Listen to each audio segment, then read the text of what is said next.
ফের এ রাজ্য থেকে জঙ্গি গ্রেপ্তার করলো ভিন রাজ্যের পুলিশ। ধৃতের নাম জাভেদ মুন্সি, তার বাড়ি শ্রীনগরের চাঁদপুরাতে।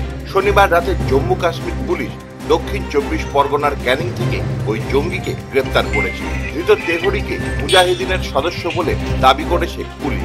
ধৃতকে এদিন আলিপুর কোর্টে তোলা হয়েছে। ট্রানজিট রিমান্ডে নিয়ে যাওয়ার জন্য আবেদন করে পুলিশ। শনিবার রাতে ক্যানিং হাসপাতাল মোড় এলাকায় গুলশাল হাউস নামে একটি বাড়িতে হানা দিয়ে অভিযুক্তকে গ্রেপ্তার করে পুলিশ। জামাইবাবুর বাড়ি থেকে গ্রেপ্তার হয় অভিযুক্ত ওই যুবক। কয়েকদিন আগেই এখানে এসেছিল জাভেদ। তদন্তকারীদের দাবি, এখান থেকে বাংলাদেশ পালিয়ে যাওয়ার সম্ভাবনা ছিল তার। তবে ঘটনার পর কেউই মুখ খুলতে চাইছেন না। জাভেদের জামাইবাবুর পরিবারও কার্যত ক্যামেরার সামনে মুখ খুলতে চাননি।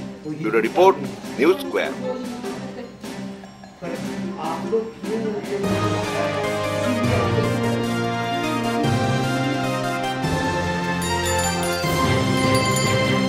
দাঁড়িয়ে